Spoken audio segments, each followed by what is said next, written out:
first of all, I think you rated yourself very, from what I can tell. Here we go. I always have a problem with this. There we go. No, that's all.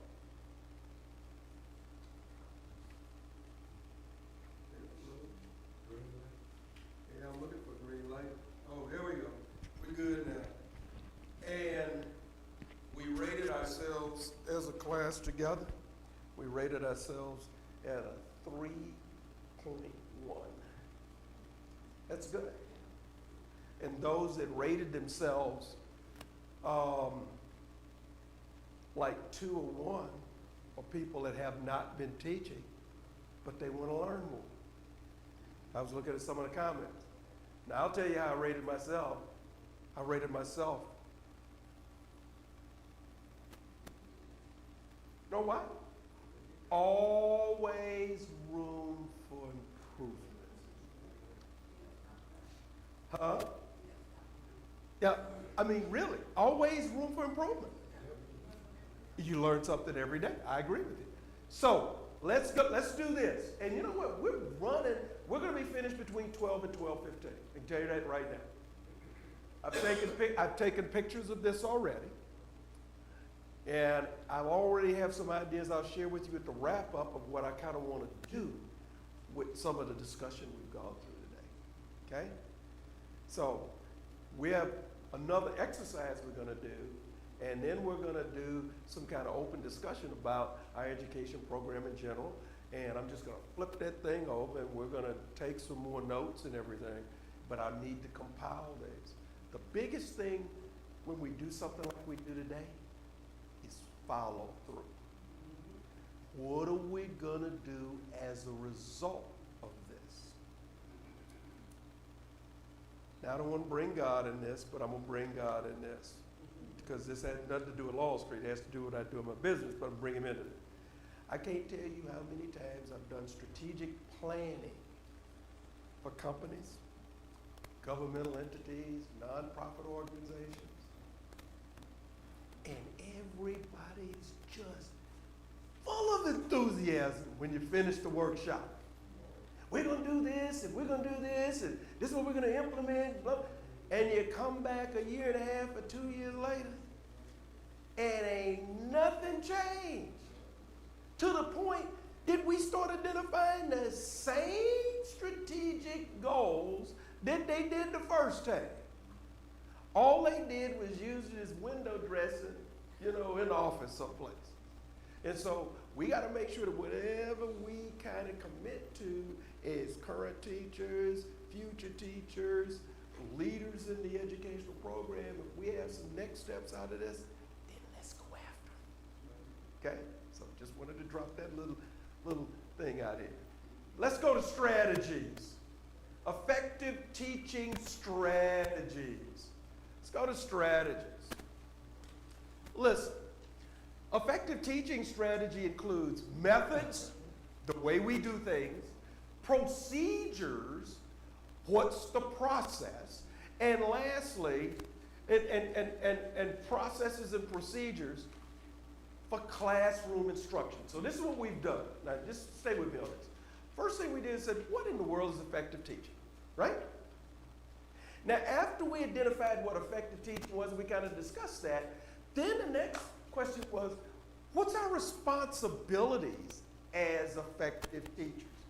We added to effective teaching these kinds of things. Enlightenment and teaching makes sense, and let's not have a biased opinion, and let's have resource. All it is, effective teaching. But the bottom line to effective teaching was we have an impact on students that's positive.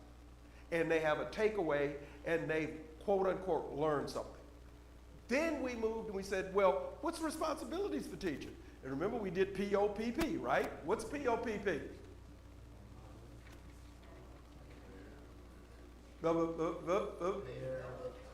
Yeah, look. It's an open book. Wait, hold on, y'all. Go ahead, my brother. Preparation, organization, promptness, and productiveness. Okay, here we go. And then what we did after what Brother Starlin just said is then we came back and we added these kind of comments to responsibilities, right? So Law Street is put its imprint on not only what I provided as this kind of a basic educational approach in terms of our responsibility, but we added this, our brothers and sisters added this as things we ought to pay attention to for responsibilities as effective teachers, right?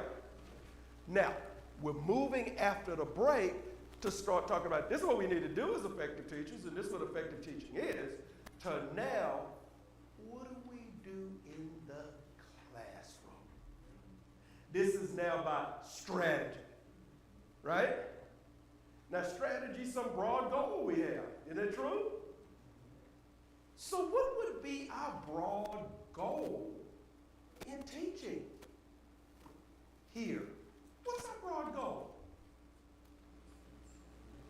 To dispense information, to grow people in the Word, to save souls based on that. So yeah, we expand the teaching, we make sure they grow in the Word, and if they grow in the Word, then we get the Word out there, and we do what we're supposed to do as Christians, right? Save souls. Hello? Now the question becomes, what strategies, strategies, do we use to get there? So here's what we start talking about. Now it's classroom deal. So strategies, they are the vehicle which we who are teaching, it's our vehicle for instruction that meets the student's needs. Now look, unlike public schools out there, unlike universities, when we're talking about meeting the student's needs, the only needs that we're supposed to be meeting is preparing those of us who are members of the Church of Christ to, one, stay faithful, know the Word better, do all the teaching preparation you're talking about, and saving souls. That's it. See, now look, if that's the outcome, has that outcome ever changed? It ain't changed for us. And some of those denominations out there, you know, they probably changing their educational programs all the time. But they have a different, I don't know who they follow, but you know, that's another discussion for another time. But we don't have a change here, do we? Remember, let's go back to the verse we saw at the very beginning. Third in line, and I'm not talking about in prominence or importance, third in line was teaching, was it not? Didn't the apostles, through Jesus Christ, know that teaching was one of the most important aspects of saving souls and growing the church? Right? Just thought I'd tell you that. Here, and y'all have this? Okay. I love this. I wish I'd created it, but I borrowed it. So I'll just tell you that. Now, here's the deal. If you look at it, and all of these things, why we have all these busy arrows in here, is because they're all related. Let's go to the middle. If we talk about strategies for effective teaching, the first thing you have to have is rules for the classroom. Don't you? I never will forget. Y'all just learn so much about me. You know, I wanted to be a medical doctor. I went to Texas Tech University as an undergraduate, had 3.98 grade average. I was a zoology major, a chemistry and a sociology minor. I never will forget, I got in one of the hardest zoology classes. And the professor comes in on the first day, and he said, well, ladies and gentlemen, I am Professor so-and-so and so-and-so. And since I'm the professor, I make an A in this class. He said, the book you're using and the supplement, I wrote both of them. They get a B in this class. the best you could hope for is to get a C in it. And let me tell you, by the end of the class about 48 people, went down to about 21, 22 after folks dropped. You know what I mean? But what he did, he laid the rules down, did he not? Now, of course, that wasn't the way it was, but what he did, he got rid of people that were not going to diligently study the material. Now, I'm not telling you that you ought to operate like that in your class. What I am saying, though, is we should have a set of rules. Now, I'm not talking about you write the rules down and say, here, this is Wall Street Bible class, adult class, and here are the rules, and this. I'm not, look, we can do that very impersonally, knowing what the rules are. Don't we? You gotta have some rules. And not only rules for the students, but those are rules for you as the teacher. Now, if we spread out from there, let's go over to the left-hand side at the top. If we have rules, we have to have routines. Now I'm gonna do a little critique. What I like about what we do in most of our classes is that we're giving out questions for Wednesday morning Bible class or Wednesday evening Bible class or Bible class on Sunday mornings, and people have questions. That's a routine. They know there are gonna be questions. And it helps with engagement. Even people who might not be talking, if they've done their quote unquote homework, they know what's going on and they're on board. So you've got to have some routine, and people get used to routines. You know? So it's got to be a healthy routine. So it's not only rules, but let's have a routine. And what I'm really trying to tell you, sometimes we got to play with what the format is a little bit until we know it works for the students and it works for us as teachers. And then when you have that, then don't tinker with that much. You know? But sometimes we may have to take 2 or 3 weeks to kind of find out, okay, with this subject matter, with this book of the Bible we're doing and whatever, what kind of format, what might have worked as a format for Galatians, for instance, might not work in terms of format for doing Mark or doing Matthew, because the focus is different. And so again, it's something you have to kind of play with, but people are comfortable with routines. Now you know they are. Again, and it makes me think about stuff I see when I'm running my own business. You go in sometimes, and people will talk about, man, we really need to change this in this office. And we got to change this. These folks don't know what they're doing. We need to do this. That boss, he can't boss his way out of a paper bag, and we need to change this. And people talk about change. And then some change agent, facilitator comes in like me and says, we're going to help y'all change. You know what people do? Oh, no, wait, whoa, roll that back a little bit now. I'm not sure we need to. See, people like to talk about change. They don't, a lot of times, people are uncomfortable with what they don't know the outcome is going to be. So, routines are important for us. Now, I will tell you this. I'm not sure that a teacher teaching in one quarter, the teacher that comes after them, should have the same quote-unquote exact routine. It might be a routine that they then put their imprint on in terms of what they do. See, and so here's the deal. When we start talking about routine, because I'm going to get to the teacher here in a minute, when you look at routines also is rooted in the instructor. Look, every instructor is unique. They have their own presence and their own style. And somebody, you may say, well, where'd you get your style from? I got my style from a whole bunch of different folks that I looked at, and then I put my own imprint on it. Hey, what doesn't work imitating someone else who we assume to be a very good instructor or teacher might not work for us. So I tell you, one of the things you got to take away today is if you're going to teach, use your own unique style and perfect it. And here's the other thing. You're going to make mistakes? Yes. It's going to happen. Dust your shoes off.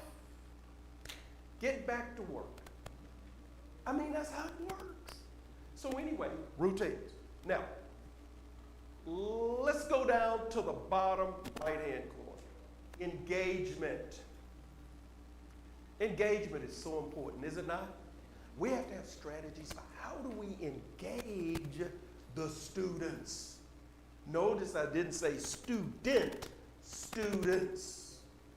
If you've got 15, 16 different students, you got to have an engagement protocol that allows all of them. Look, you can't force somebody to be engaged, but you can create a situation that allows them to be engaged. And engagement is almost unique too. What engages one person may not engage another. Now there's some general things that engage everybody, but you got to kind of, that's how you have to quote unquote know your audience, right? So engagement is so important. Now, let's move up to the top right-hand corner. Praise. What do you think I mean by that?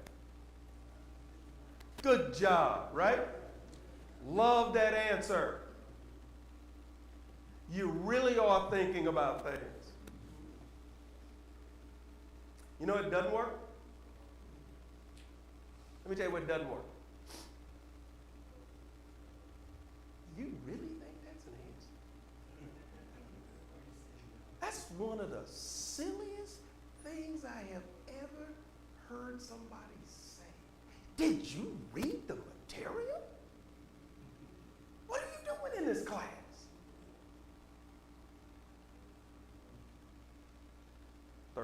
Years of teaching at UTSA. Never did I tell a student it's a dumb answer. I always tried to find something in the answer that I could build on to get back to where we were. And now you haven't embarrassed the student. Actually, many times students getting hooked in like that will really dig down and try to be a better student and give answers. So it is about praise. If it's not, look, if they give you an answer that's off the wall, try to take that off the wall answer and bring it back to what we're talking about. Make sense? I mean, teaching is work. We were talking during break. You gotta feel it to do it. If you don't feel as if you can teach, then don't do it. But if you have the desire, get with others that are teaching to try to find out the ways you can get more engaged and teach. So it's really, really interesting. That engagement is not only for students, but that engagement is with other teachers. None of us on an island by ourselves teaching. We're all in this thing together. So we ought to be drawing on each other's resources as we see things. If we're teaching, if we have something come up in class, we need to ask each other, how did you handle this? Or how did you do that? Or does this kind of presentation work? How did the techniques or the technological stuff work for you with this? That's the kind of discussion we ought to be having. And that helps the engagement of teacher to student. Okay? And then let's move to the last. What did I say for last? Misbehave. Students gonna misbehave? Oh yeah, aren't they? They go all the time. They're gonna misbehave, aren't they? Yeah. Oh yeah. No. But see, but here's the deal. And here's the deal with that. Are we gonna have people misbehave? Yes, we have to have rules to work around that, right? I try not to miss a hand, ever. But I do sometimes, especially if I'm walking down the aisle and I don't see people behind me. But you want to, when you have misbehavior, you got to have ways to deal with it.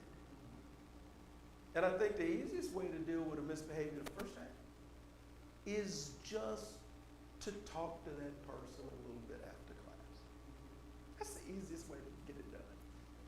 Tell you what I would not do. I would not let someone misbehave in class that disrupts the class. If that comes up, then you may need to take some other measures. What? Well, maybe even stop class, have a stop action a little bit, and talk to that person. Or maybe even talk to the whole class about what are appropriate behaviors as we go through the material. Don't direct it to that person, but have all the class kind of talk about it. And see if now you kind of have something that they've actually created because you've engaged them in it, and then move on with that. Now, those kind of things probably less for us, more in a public school, even a private school setting, probably less for us because we're different in terms of what we're trying to do. Any comments or questions of the big 5-period strategy? Yes. You know that you have this strategy here now because your class time is actually short. Yes. It's fun. Yes. You have fun doing it. Yes. You feel like a burden, then there's something fun. Oh, absolutely. Absolutely. You know, and what you say, Brother Rome, is really interesting here because we laugh. All of us laughing here in the adult class on Sunday morning. Because again, once you get started, you look up. I look at the back. I'm glad we got a clock back there, by the way. I look at the clock and say, "Whoa, my goodness! I can't believe how fast things have gone." But if things go fast, you're right. That means things are going well. Yes. I also think that a teacher got to get used to a class. Good point. The reason I say that is because I done taught the junior, the middle schoolers, teenagers, and the adult. And I know that now I would not teach the middle class juniors.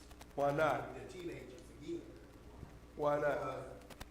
I know with the teenagers, they just look at you crazy. I mean, you can have everything just right, and they don't come in, they just look at you, and I'm like, okay, is he getting through?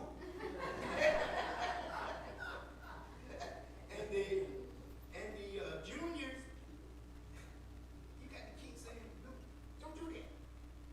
Stop. What are you doing? Quit. So it's good that a teacher go through all of this. Yes. But a teacher also got to figure out what class, because I may not can deal with the juniors and the teenagers, but there's a teacher that might love that and can't deal with the adults. Yeah. I like the adults. Yeah. Okay. Yes. I think this may go along with the rules, Mm-hmm. but instead of the rules coming from the teacher, maybe also the students can agree on set norms, like, this is a safe space, no question is a student question, everybody will respect one another, everyone will encourage one another, things like that. Yes. I like that. And I think that's a really, really good point. You've got to, even if you create the initial rules, you got to have the discussion you're talking about to, one, get the buy-in, but hopefully get them to help create the norms around those rules for the class. I like that. I really do. That's good. Anything else in terms of strategies? Anything else in terms of strategies? Issues because some students, depending on the environment in which they come from, when they're in a classroom at a certain point, if they're not receiving that amount of attention they feel that they should be receiving, then you may have outlets. Yep. So you got to exercise patience. Yeah. Yeah, yeah. Well, it goes on what y'all were talking about, what Brother George was talking about.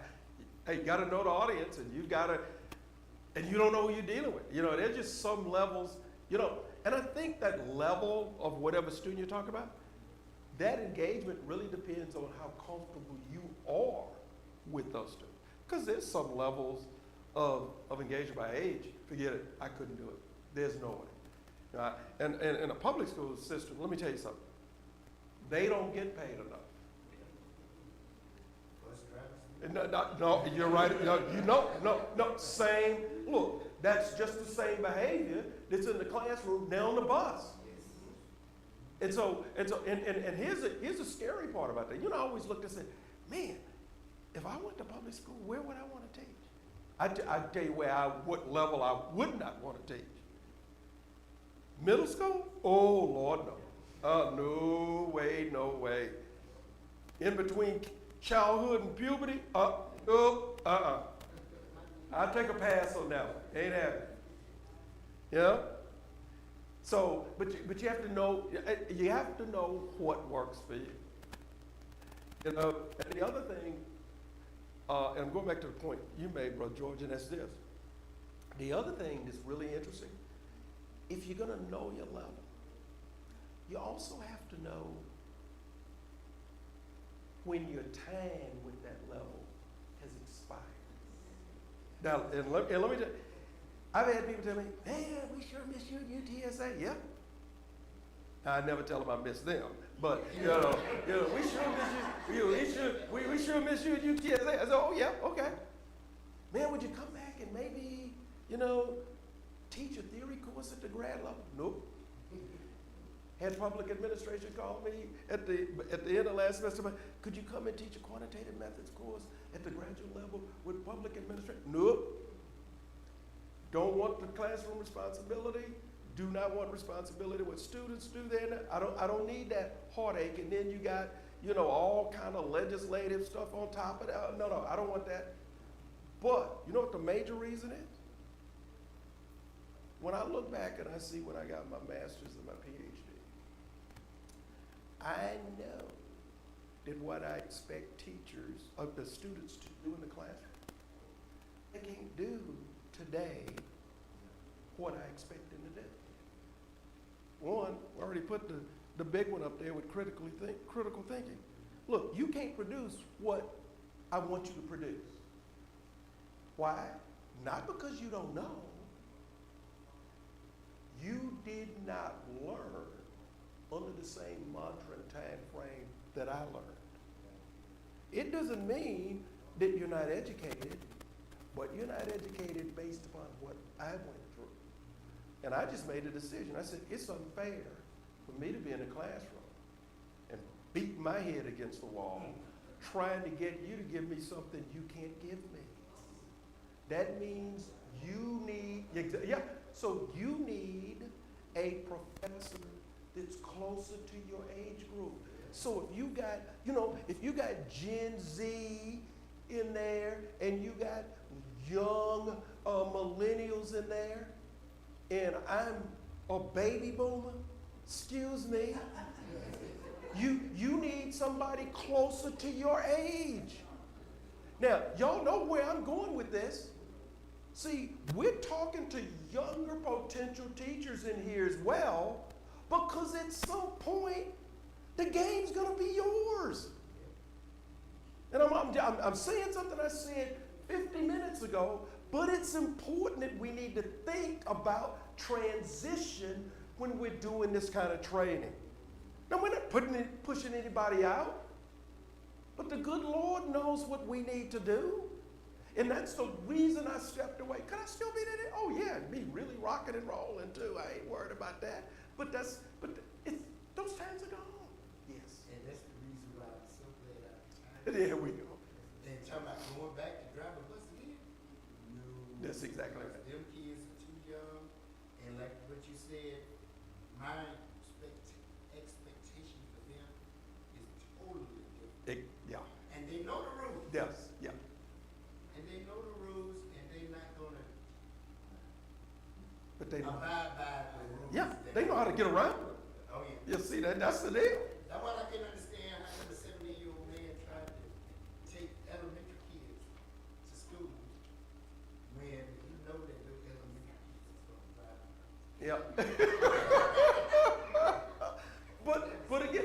But again, this is what I'm talking about. So when you look at it, think about this. Yeah, we got the big five up there, but you got to get, and taking y'all's responses, you got to know your class. Secondly, know your own effectiveness. And how do you know it? And I love the way you put it. If all those things are going well, your outcome is you know you're doing a good job. Now, when you have questions about knowing whether you're doing a good job or not, now we got to start looking again at the strategies, right?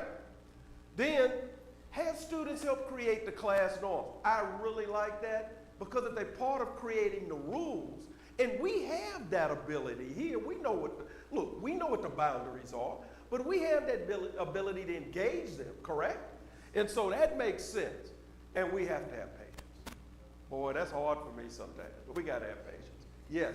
One other thing here, I'm looking at the rules.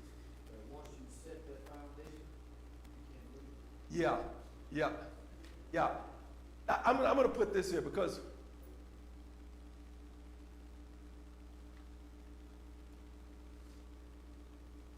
I'm going to put almost.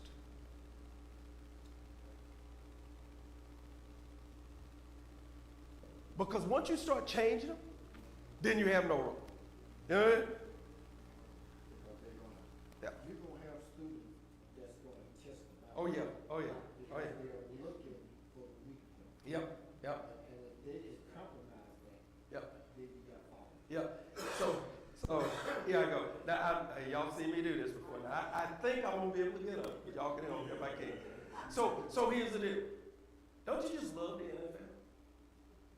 Talk about rules.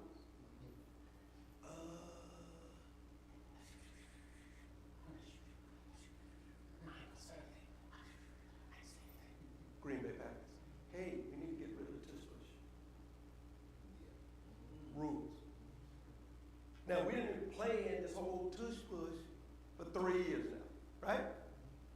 Now, back in the day, you couldn't push a run forward, couldn't pull them forward. But they were down. But we changed. Now, if they start tinkering with the rule about the tush push, where does that leave them? Because here's the deal, and this is what happens about almost inflexible. You better have the right information when you create the rules. If you're engaging students or whatever, have the right information. How do we know that the tush push, why is it always successful just for Philadelphia, but nobody else? And other teams have tried it, but it doesn't work. Well, it tells me that right now, they have a better offensive line, a much more athletic and bench pressing guy at quarterback at Hurts, and they just make it work. Alabama, by the way, it makes it work, right? So we gonna punish one team because the other 30-ish can't stop and can't produce and can't reproduce. So again, it has to, when we set the rules in the, it has to be rather than flat. Now look, if we know something's not working, then we change it. And you're right about it. You're gonna get tested, right? I like it. Now, let's move on here. I think I gave y'all this. Did I give y'all this as a handout? Yeah, I did. Okay, let's look at these. And again, and y'all are doing a great job in terms of great information here, great discussion today. First of all, if one of our strategies should be clear lesson goals, shouldn't we? Actually, if we're teaching a quarter, we should have a set of goals for the quarter, right? Broad goals. And then with each Sunday, we should have a specific goal that we want to accomplish with questions or activities and things around. That makes sense? So clear lesson goals, not only for individual lessons, but the lessons as a total. right? All right, here's the other thing. Oops. What do you think I mean by show and tell?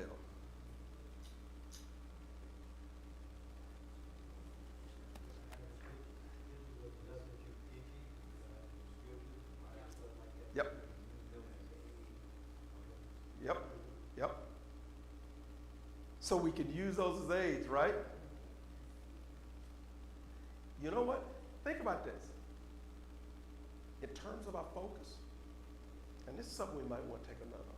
In terms of our focus, some people understand the reality around them best by what they see. And you can always tell if people are using seeing as a way to do things because they'll say stuff like, "That looks clear to me." You know, just the colors that come to my mind when you talk about X, Y, Z, that makes sense to me. They're probably very visual. So one of the ways people see things, you can write this down, is visually. I guarantee you in some of your classes, you got students, they perceive visually first. That doesn't mean they don't do it other ways, but that's what they do. Then you got other people, they rely on what they hear. That sounds good to me. That rings a bell in my mind when you tell me about X. So they respond more by what they hear. Now that doesn't mean they don't rely on what they see, but they rely more on what they hear. And then the third way people do things is what we call kinesthetic. In other words, feel. I feel your pain, man. I feel like this class is going to go very well. It's kinesthetic. That's K-I-N-E-S-I-C. Kinesthetic. Oh. I-T-I-C. Kinesthetic. Think about that. All of us, one is prominent. We have all three, but one's more prominent. It's kind of like when we hike, or if you're walking, if you're running. Do you start with your left foot, or do you start with your right foot? One of your feet is your dominant way of doing things. Same thing with eyes. One of our eyes is more dominant than the other in terms of how we look at stuff. Think about it. If you look in a binocular, we generally close one eye. Whatever eye you close is not the dominant eye. All right? So we have those kind of learners in our class. We have to pay attention to that. And that's what makes the activities y'all talk about so important. Because if I'm visual, and I'm more hearing, but if I'm visual, if all I'm doing in activities are visual activities, I'm potentially losing some of the engagement with others. Okay? So think about that. Show and tell. Have questions to check for understanding. Now, here's my key to questions now. Don't have Albert Einstein questions. You know what I mean? Like, yeah. But what I'm saying is, don't make them so hard. You know, look, if we're doing a segment, I don't know, in the New Testament on a parable, then, hey, have a question that almost anybody can answer with respect to the parable. Don't put it over their heads, and don't make it like rocket science. You want them to respond. All right? And sometimes I'm sitting in the adult Bible class, they're asking questions, I'm saying, I don't know the answer to that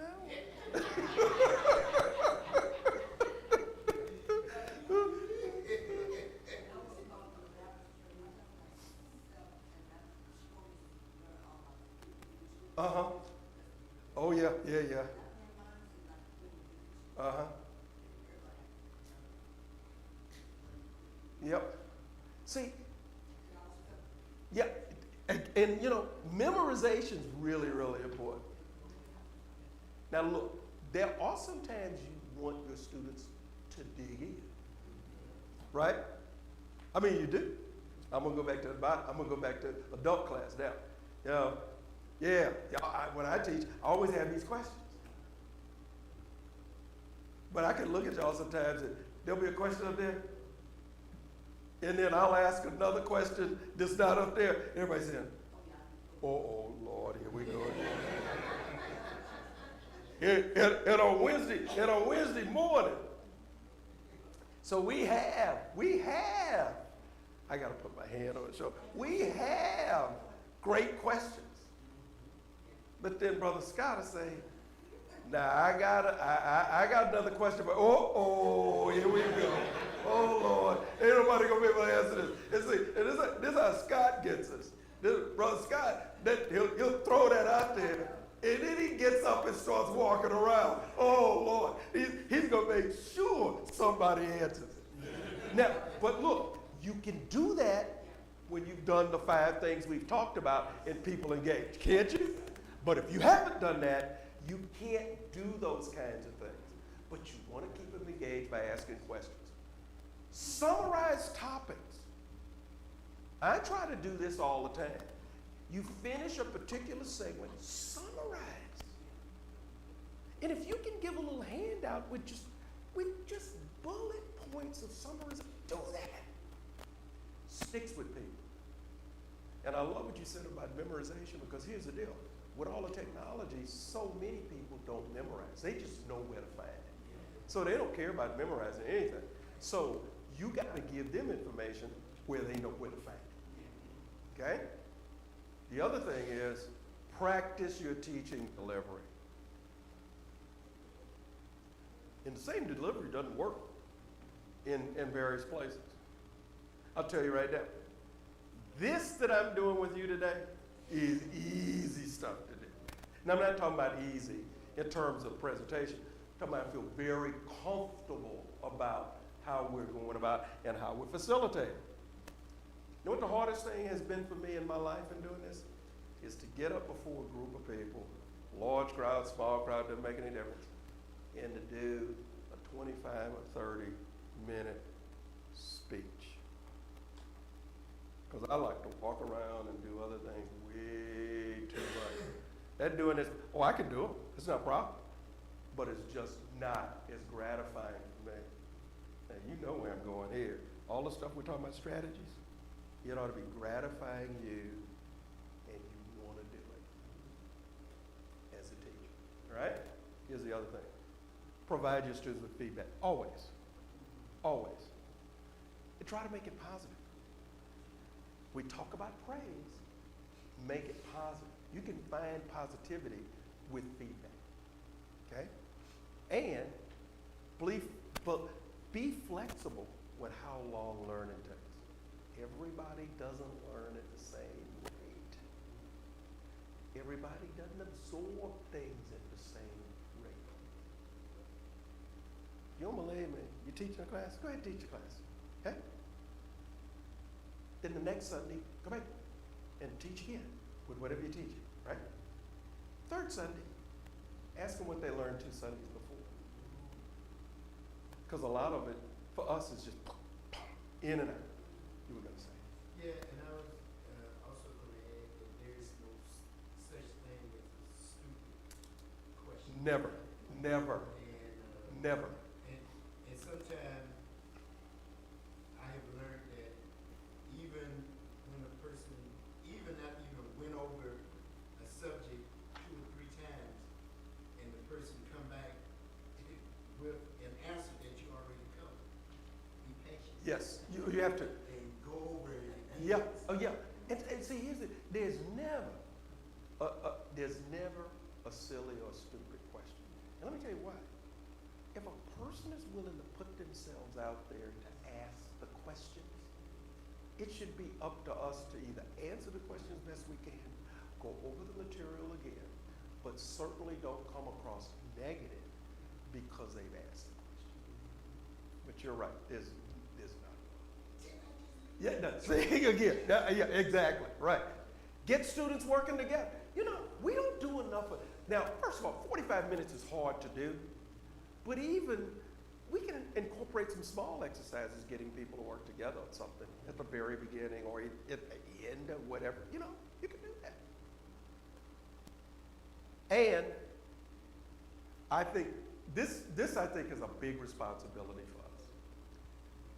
Boy, the way, especially our younger members, if there's any way through Bible class we can improve their level of critical thinking, we really need to do that. And you know what? You have to have critical thinking to understand the Bible. You do. So again, think about those teaching strategies. Here's some additional strategies. Now, I didn't give you this one, but let me just put all of these up here. Again, remember we're talking about in the classroom. Okay. Think about this. And we're right on schedule where we are right now. Additional strategies. Expectations. We got to have realistic expectations of what we want our students to know, correct? Secondly, what's cueing? What's cueing?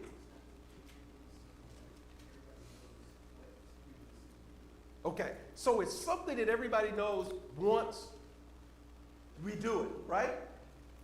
Or cueing, a lot of times we talk about we set up something, right? So cueing, we can set up certain questions or activities based upon what we present before it. Okay? Attention prompt. With 45 minutes, we shouldn't have a problem with this, right? Attention prompt. What are we talking about? Hey, we have to have ways to keep people's attention without offending them. Okay? Without offending them. Now, most folks are paying attention, right? Except I always worry about people with phones. And I look, hey, you know, I got my Bible on the phone. Really? I see.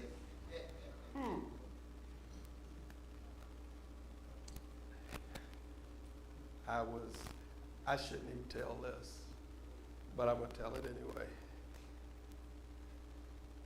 And I'm going to say this because it was not here, all right? It was out of state. I was in the back of the church visiting, but I had relatives in this congregation. They were getting ready to have communion. And there was a woman on the phone. And I was back there and I said, and I heard her say, I'm gonna call you back later. And I walked over and why did I do this? I tapped on her shoulder. She turned around and said, sure, I'm glad God called you this morning.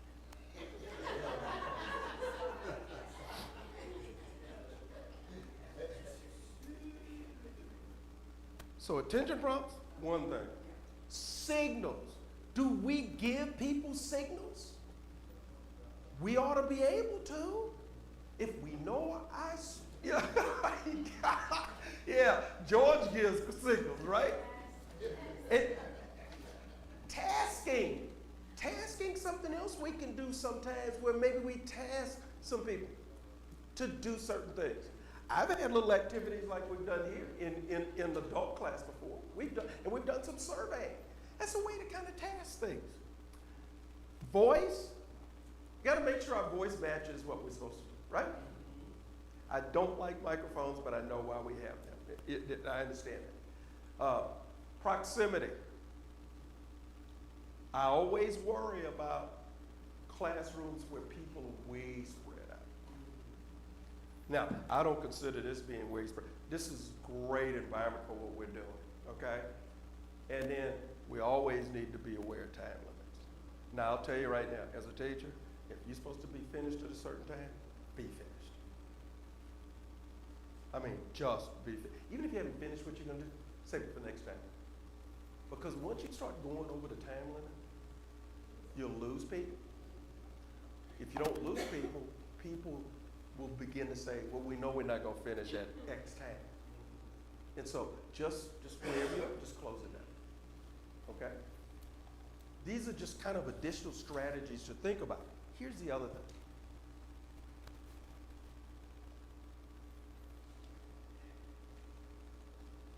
For improving in class, one, start small. Don't think too big. If you want to improve what you're doing in the classroom, start small. What kind of small things could I improve? If you were teaching right now, what kind of things could you improve? If you were teaching right now. Preparing for your lesson, huh? You can make sure you're engaging all your students. Make sure you engage in all your students. What else could we do? Smaller starting point, okay. Engagement, preparing, smaller starting point. What else could we do if we want to think small and then think big? Because see, those three things you just talked about, if you enforce those, guess what happens to your vision for doing things in the classroom? It gets larger. Doesn't it? You could also do something that everybody can be successful with. Exactly. Everybody, right? That everybody in that class could be successful with it and would understand the activity, whatever it is. Okay? Yes. You have to know your students, what level that they are at. Yes. So if you start too fast, you lose them. Yeah, yeah. That's not there, so you have to know your students, find out where they're at. And if you go small, kind of work with groups, then you can go to the Okay, I like that. Yes, very good. Yes. Yeah, just to piggyback on that, it's very important that the age groups that you are teaching, that when you bring it to them, that it's that, the engagement part is something that they will be interested in. Right. So like, yeah, middle schoolers probably won't care so much as what the high schoolers. Right. Here's your life. That's, Yeah, that's- yes, yes. Okay? Very good. How about this? Uh-oh. Utilize the latest technology.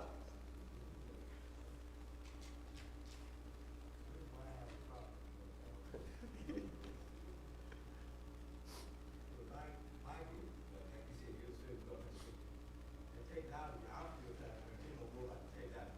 Yep. So I feel it's just awesome. Right, Because they use phones, they use this, that, and I'm not up to that. right. This is right. Yep. Well, this is where we have to make some decisions. And I'm not talking about right now, but this is something that I think is a next step that comes out of what we're talking about today, because we have to try to figure out what kind of baseline technology should maybe we all be trying to employ. Now, here's the cutting edge to that. We can't expect people like you or myself or others that may not be up to the same level of technological expertise as some of our students. We can't ask us in the classroom to try to use a technology that we don't know how to use. And that frustrates the teacher. It is discouraging and could be embarrassing as well when students know you don't know how to use it. That's embarrassing. So, I think there has to be a certain level of technology, and that's probably a discussion point after today. We try to figure out what that is. But at the same time, we don't want to put people in where they're trying to do something that they're just not used to or very uncomfortable with. Yeah, you do. Yes. And I like what you said, the teacher got to make up, they got to decide in their mind what they want. Right. Because I know that I like using my laptop, but I like to do pictures. Right. Right. And it takes time to find pictures. Yeah.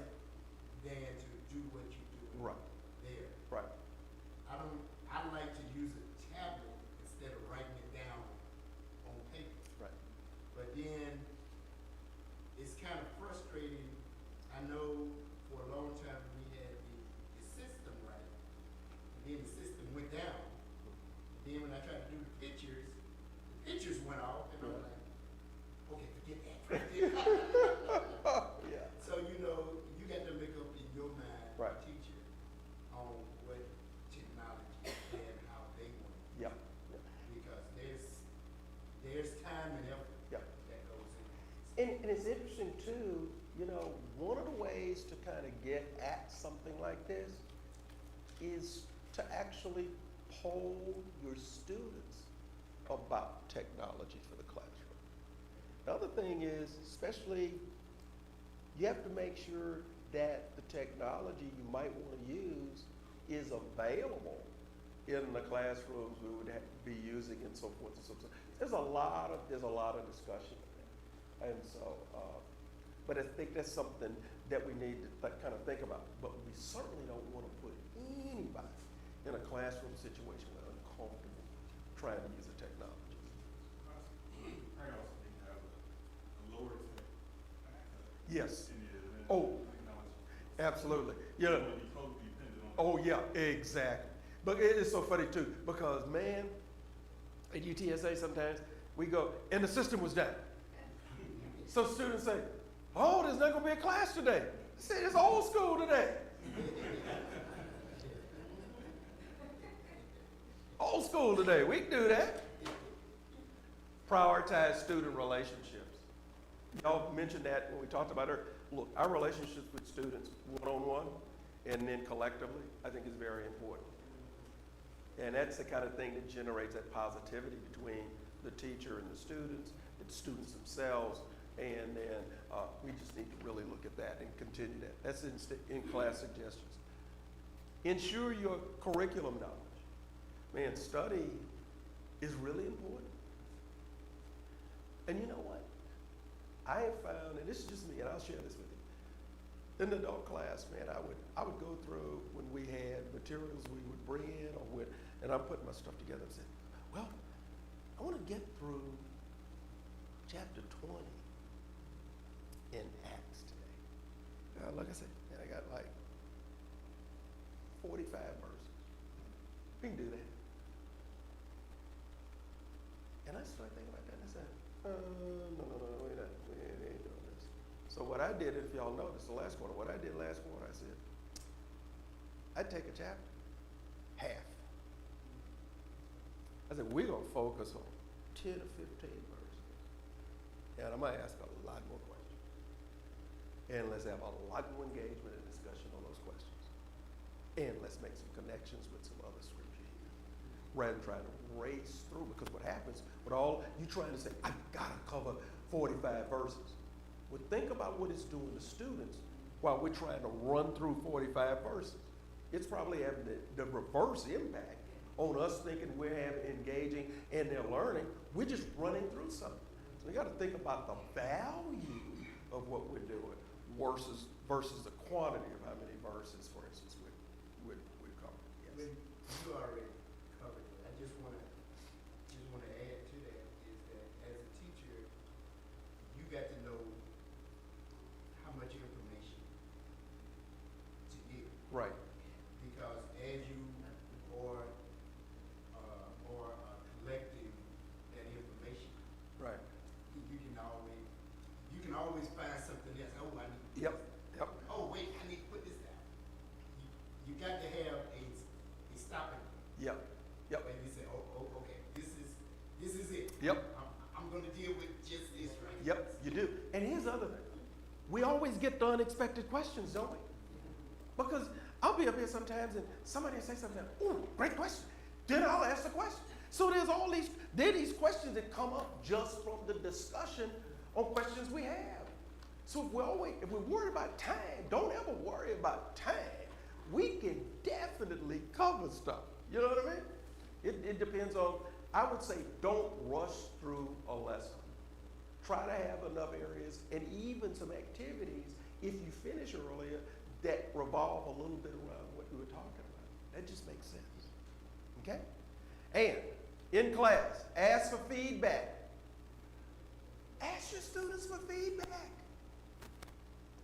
I asked y'all for some feedback when we went to break. I said, we doing all right today? I know you told me the truth. You said, yeah, we doing all right. Because, you would not tell the truth in the Lord's house. You know what I mean? So, I know you wouldn't do that. No, I'm funning with you now.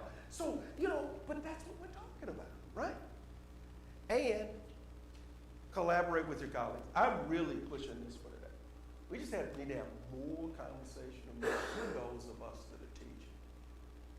And we need to draw on our expertise with each other. You know, I was telling my brother earlier during break, I said, look, I said, anything you need from me that you think I could help you in any way with your aspiration to be a better teacher, just ask me. If I can do it, I will do it.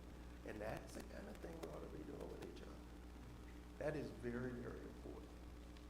And reflect on your teaching practices. You know, how you teach now might change 5 to 6 years from now. And it should change. If you're teaching the same way, scary. Man, why am I back in college today? Man, there have been some times I went into classrooms, either as a student or I went into classrooms with some of my colleagues, and they pull their notes out, and them notes is yellow as they can be. I'm saying, how old are those notes? 15, 20 years ago. Oh my goodness. Teaching practices should always evolve. Shouldn't they?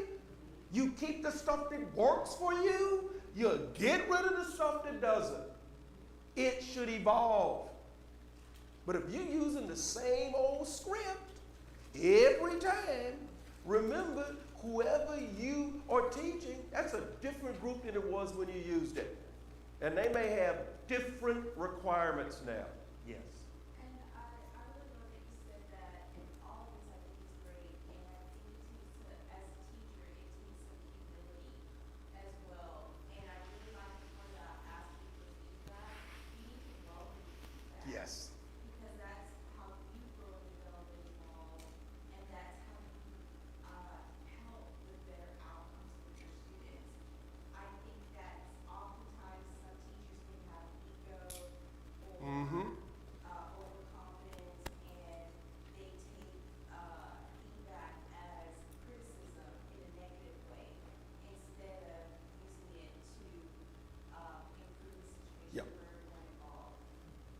I really agree with that. I like the humility comment, but the feedback, see, and anytime you say feedback, I think people all of a sudden think, oh, negative. No, feedback is about what can I do to enhance and improve what we're doing now. I'm not assuming something is bad. I'm hoping you can give me something that improves what we're doing now. That's a whole different approach. Would y'all agree?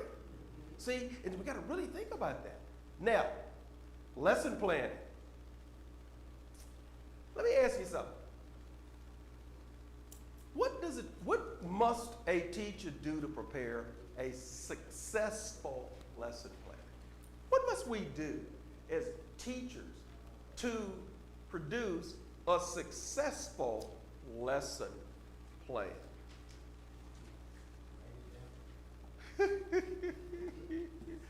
Okay, but yeah, I like the fact we do need to write it down, don't we? Yes. I like not reinventing the wheel. There's so many lesson plan examples that you can just pick up and kind of tell you exactly what the objective, the point you're trying to be able to lay out that you should do. Yeah, don't reinvent the wheel.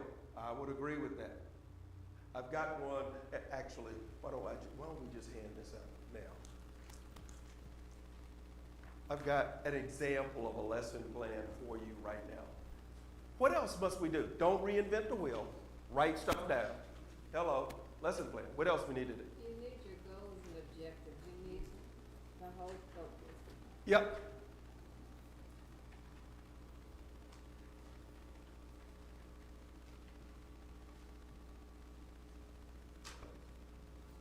We need to list our goals and objectives, right?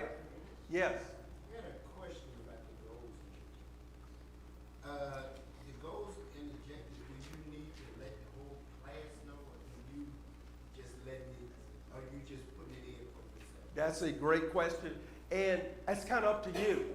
I mean, you can talk about your goals. What I generally would do is I would take a goal for like the lesson, and I would kind of say, today we're going to look at blah, blah, blah, blah, blah, blah, blah, blah. Boom, that's it. But the goals and objectives are really for you to then make and create your lesson that it will address those things. Okay? So it's more for you. And the planning, and look, what I'm giving you is just an example. But it goes back to Brother Hooks' point. You can find these all over the place. I do have this in a Word document, and I'll be glad, again, to make that available if you want that. And then play with it. Take that Word document, change it around any way you need to change it. This is just boilerplate. It is not written in stone. It's for something for you to think about. So again, write it down. Don't reinvent the wheel. List your goals and objectives, especially for you. Could share a few of those with your class. What else do we need to do in terms of lesson planning? Let me help the discussion here by just doing this. So we have to have goals, right? Your key ideas and issues that you want to explore in class. Does that make sense?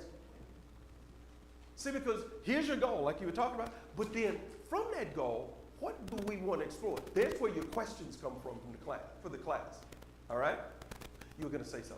I was going to say, I have a way to gauge how well Yeah, it crosses different. yeah. Let's do that. I like that.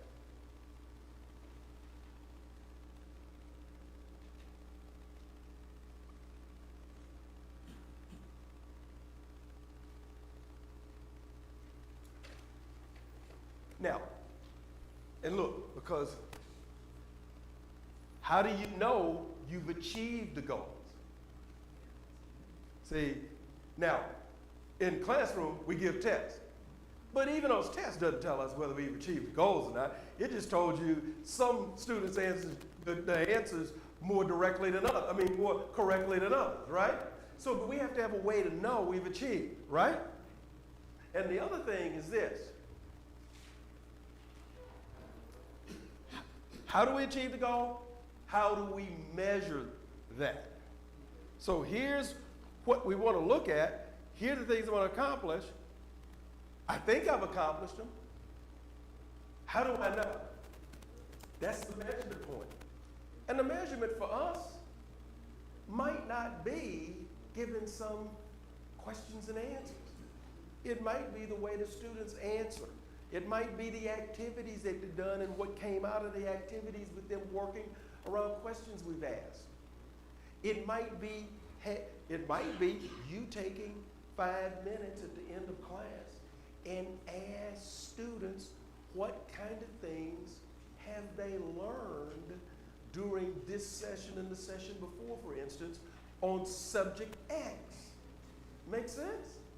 So we need something that tells us that they're picking up stuff we want them to pick up, right?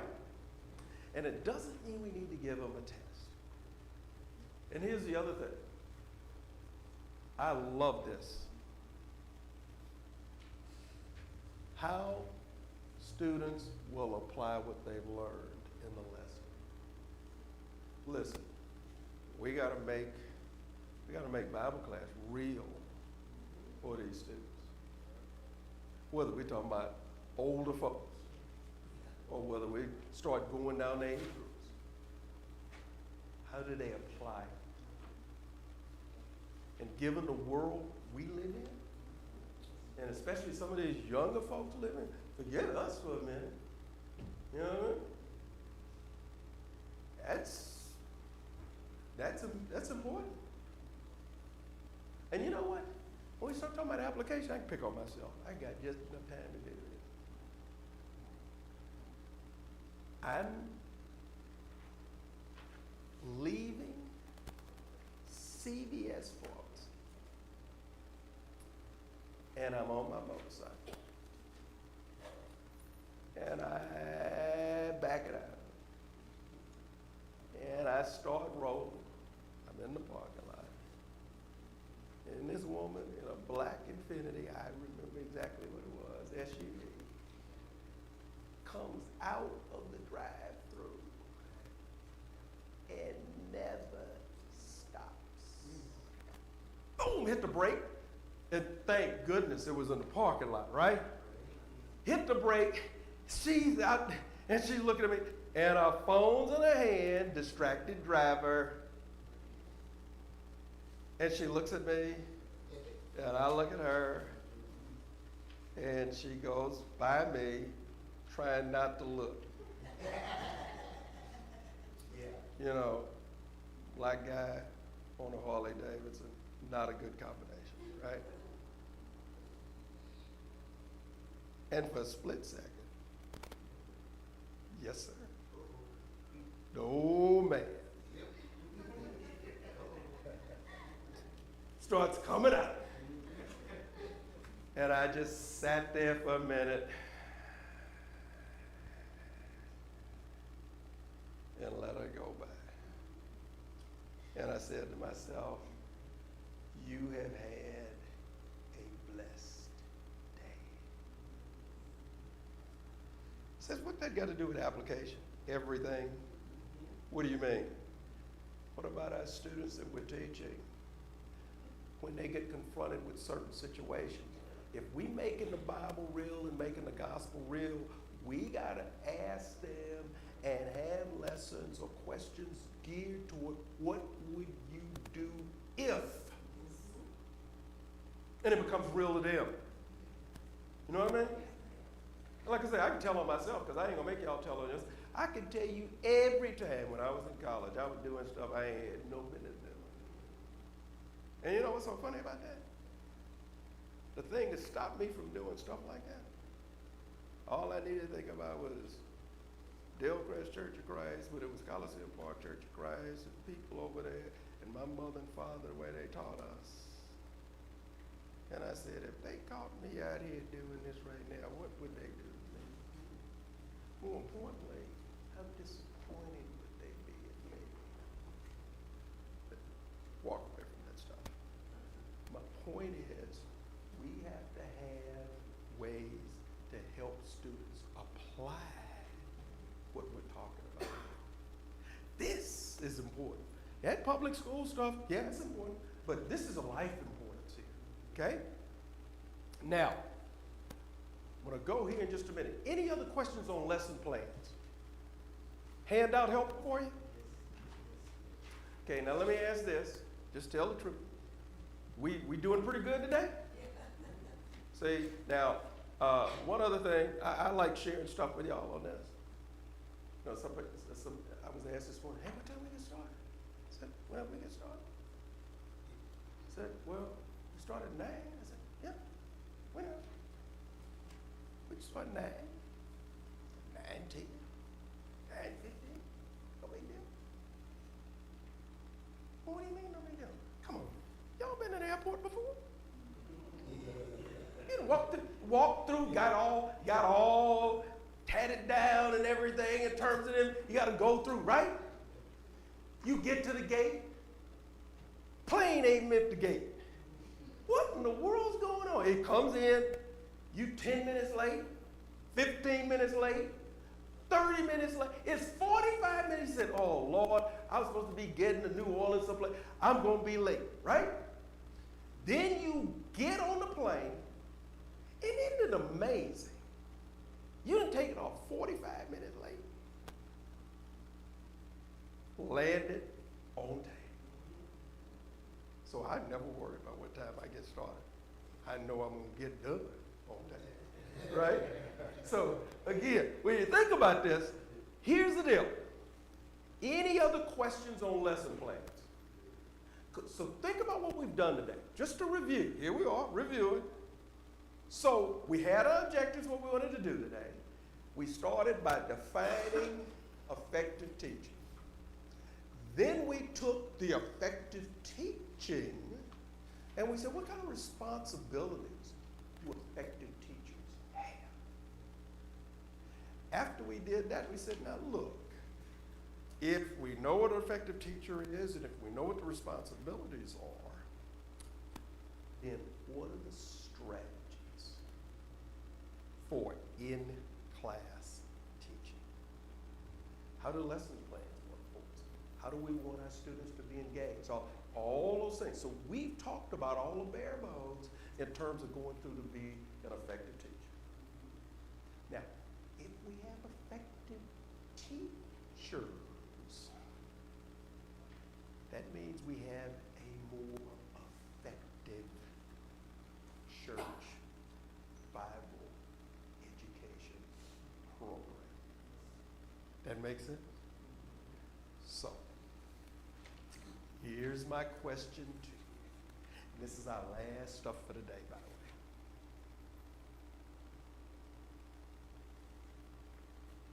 With everything we've talked about today, how can we improve the program? Now, and as you look at that question, let me just say this. I am not suggesting by asking that question that we're not doing what we should be doing. I'm asking that question to get input from you as teachers or soon-to-be teachers. What can we do to make our program even better in terms of spreading the gospel and teaching our members across age group? What can we do better? What can we do to improve?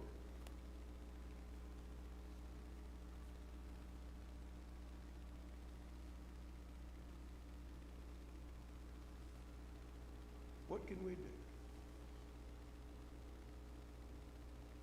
You know, for our younger classes, Uh-huh.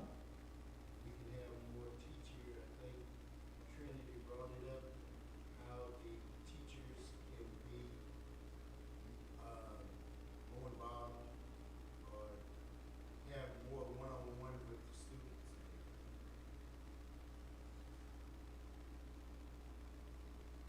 Or learn the students. Build a relationship. Okay.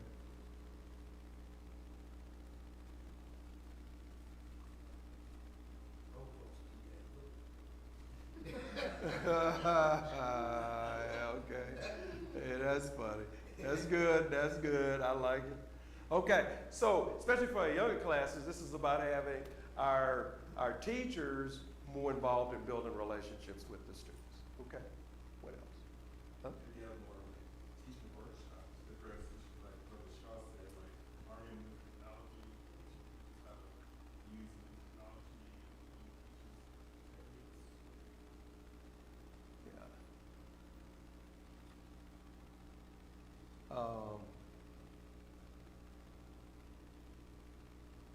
I'll tell you right now, I would be more than happy to do any kind of special, like 1 hour workshops, an hour and a half workshop, something not as long as we did today, on something very specific, where I could bring the material we talk about, but then we do a lot of what we're doing today, brainstorming and begin to figure out what we ought to do. I'd be more than happy to do that. So that's something, so I tell you, Brother Carpenter, I would definitely, that's not a problem. I think that's a good idea, yes.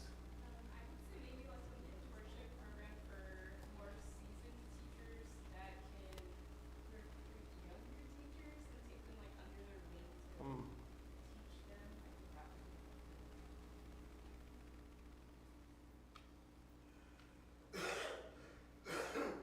I like that too.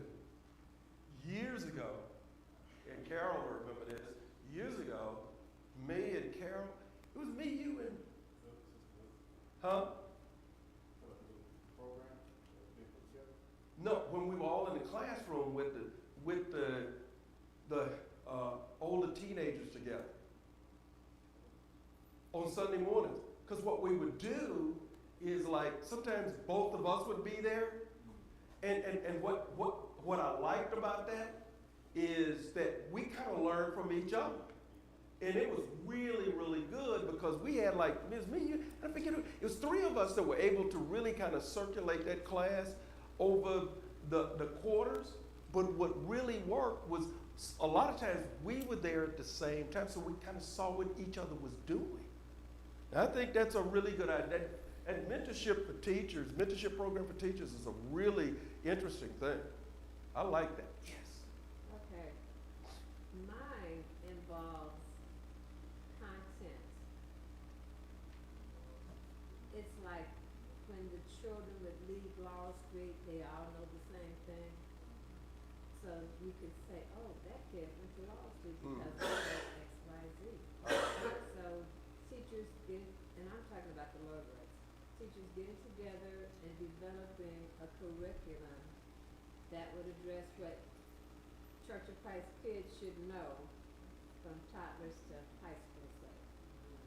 You know, Brother Carpenter always says, now these people don't even know what an epistle is, because they don't know their books of the Bible. You know, Mm. things that Yep. are common that we as adults may know, but that those kids need to know as they're going, progressing through their Christian education.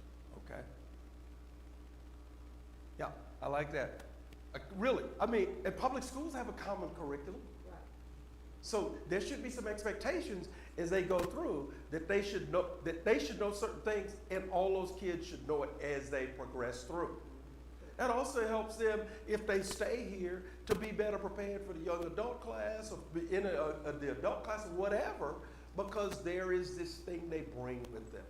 That's a really, really good. The foundation. Yeah, it is. I like that. It is, because this is foundational here.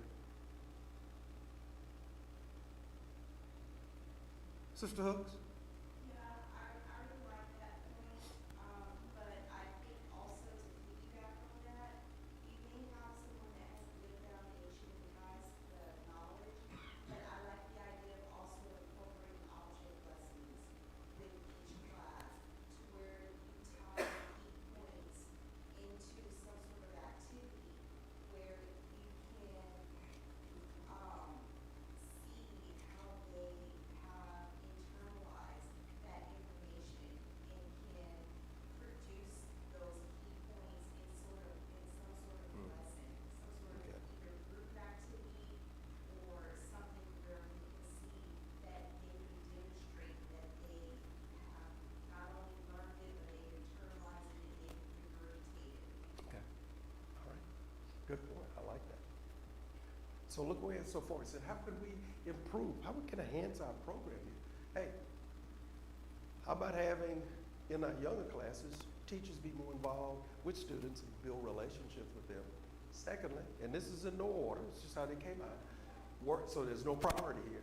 Workshops for teachers for specific issues, which I think is a really good idea, you know? In public schools, there's always teacher training days. Okay? Let me and hold your thought. Mentorship programs for teachers. I think that's a real strong one. What are some of us that's been doing this? What can we pass on to others? How can we be that mentor for them? Fourthly, teachers getting together to develop a common curriculum. And that's foundational. I like that. And then again, incorporate objective lessons and activities and group And activities. maybe that should be more specific for the purpose of application. Okay. So that kids know how to apply Okay. these lessons in Okay. everyday life. Okay. I like that. That's good. I like it. I like it. Yes. I think number one of this should be the teacher, especially in this spiritual entity called the church. Uh-huh. The teacher has to be first faithful to God, be a good example. Yep.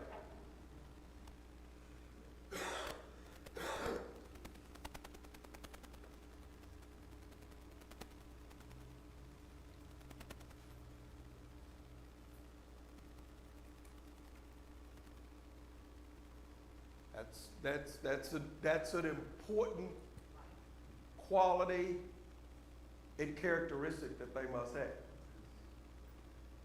I agree. Anything else? Improving our educational program. Anything else? Y'all at an auction now. Anything else? Yes.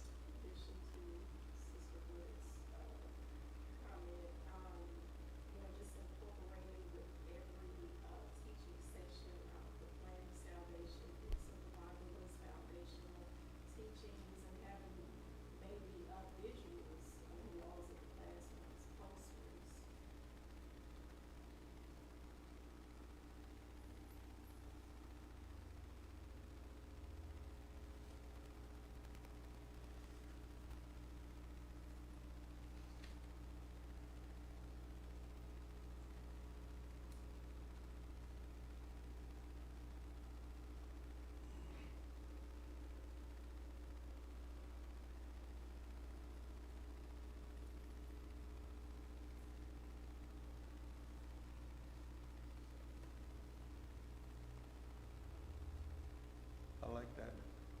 Plan of salvation at the end of class, probably books of the Bibles, depending on what kind of level we're talking about, and visuals that go along with that.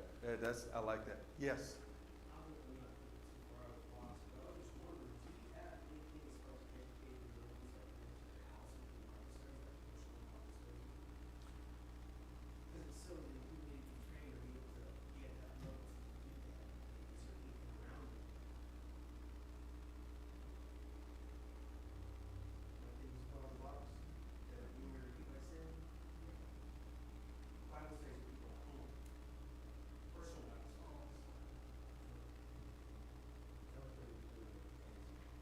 studies. Okay. Okay.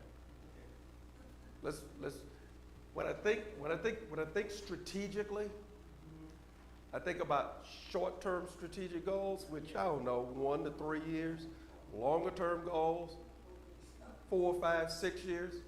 Maybe expanding home Bible study or something like that is something to kind of put on the radar, quote unquote, right now. But I don't think that's too far out of the box. It's probably something we might want to have to think about. Yes. I think we should just have more workshops. Yeah, and we put that up there, and I think you're right about that.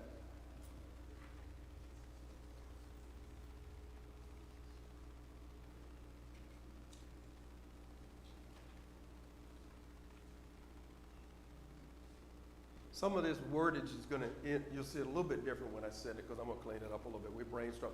Yes. I would say one thing to improve the program is taking accountability and ownership. And if you know you're gonna take it, whether it be preschool, kindergarten, first grade, or high school, and when that student walks in that classroom, the face they should see is that teacher. Okay.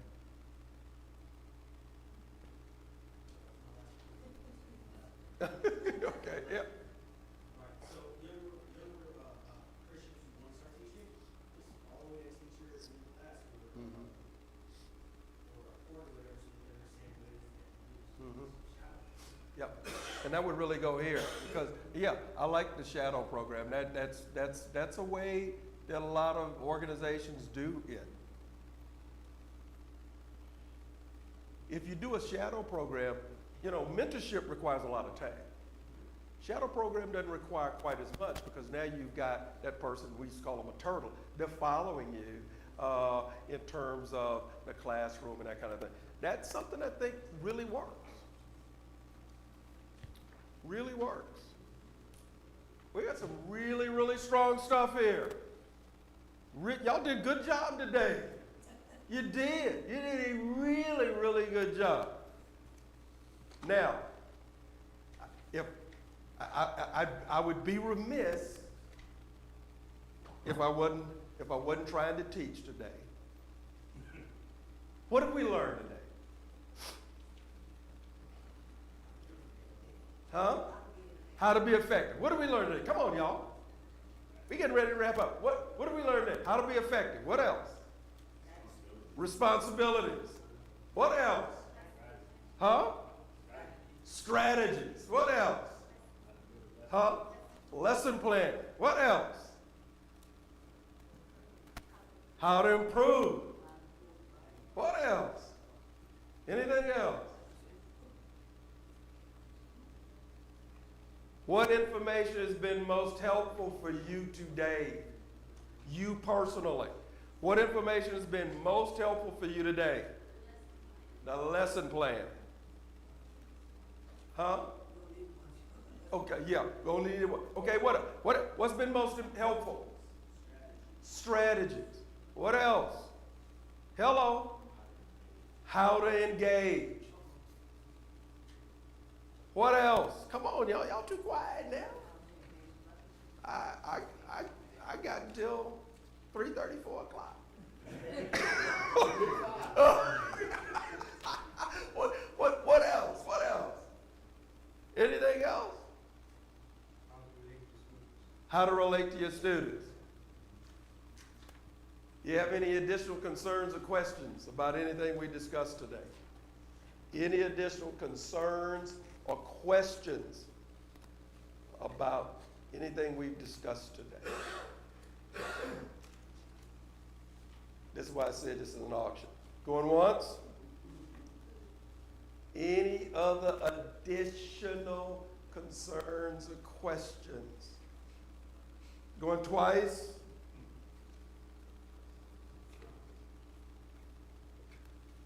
Sold. And no, it's sold now. It's done. Yeah. No, I just, my positive comment is for anybody who hasn't taught before, and this be your first time teaching, you don't really develop your style until like you go through your, let's just say your third cycle. Yeah, I would agree with It that. takes a while to get that cadence and understanding. Yep. No, I would agree with that. Yep, I would agree. Don't get discouraged. No, and it won't. And it won't. I guarantee you it won't. Brother Carpenter, I'm going to turn it back over to you. I want to thank y'all for the participation today. I thank you for your ideas. They're really, really good ideas. My work's just really beginning. I'm going to have to take all of this stuff, I want to put it together so it really not only is arranged well, but arranged in a way in which we can now begin to take some of this and do other things with it and move forward however the Education Committee thinks we ought to do that. So I'm going to turn it back over to you, Brother Carpenter. Appreciate that.